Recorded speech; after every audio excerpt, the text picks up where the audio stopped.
everyone, today I'll show you the step on how to disassemble a computer system unit. First step, unplugging. Unplug every cable that is connected to the computer. Wear a grounded strap or touch an unpainted metal part of the computer to discharge an static electricity. If you walk across the carpet at any point, touch an unpainted metal part of the computer again to discharge built-in static electricity. After the computer is unplugged, move to the clean workplace, preferably a table. Step 2. First of all, take a black casing of the PC by sliding it toward the front side. Then place the case at the side as you don't need it anymore. Step 3. The power supply. The power supply manages all the power for the computer. The power supply is a large metal box located in the top left corner. The power supply supplies power to every component in the computer. Therefore, it has the most wires out of every other component in the computer.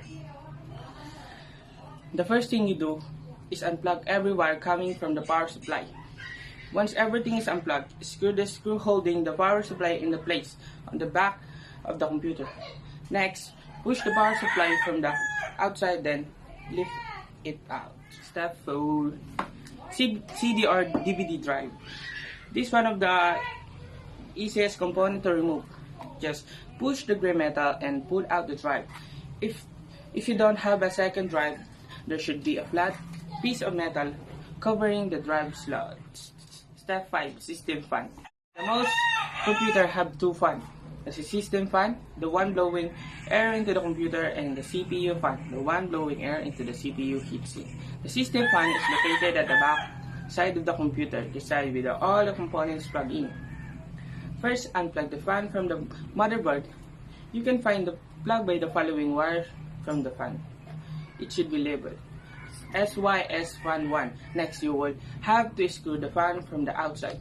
You should now able to lift the fan out of the PC. Keep the screw both aside and the back so when you assemble it back, it will be easier. Step 6. CPU fan. CPU fan is located right on the top of the CPU heatsink, which is the large piece of the metal with fins on the top.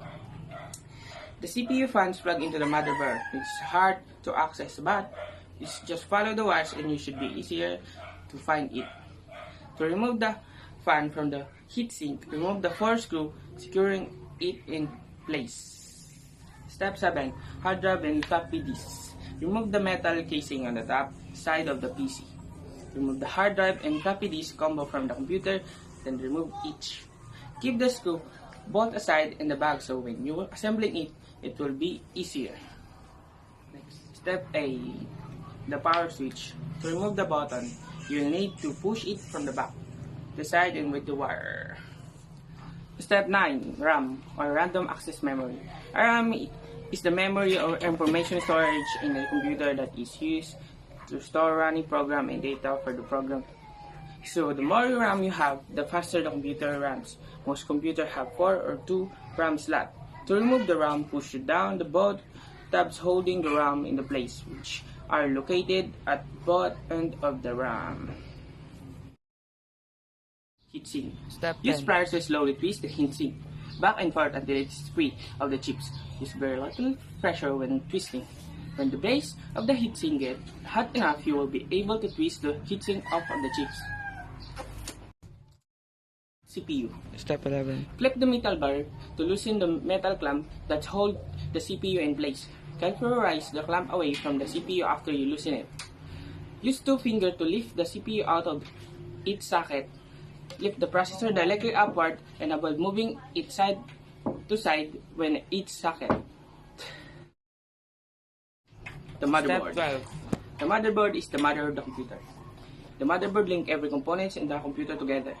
The CPU, RAM, and expansion card are attached directly to it, and every other part of the computer is in one way or another attached to it. The motherboard has 7 screws holding it to the frame, which are the indicated and the large white circle around them. Remove those 7, then lift the motherboard out of the frame. Keep the screw both aside in the bag so when you assembling it back, it will be easier. And that's how we disassemble a computer system unit. By the way, my name is Francis Riagon, grade 12 sales student of Alaminos City National High School. Tonight.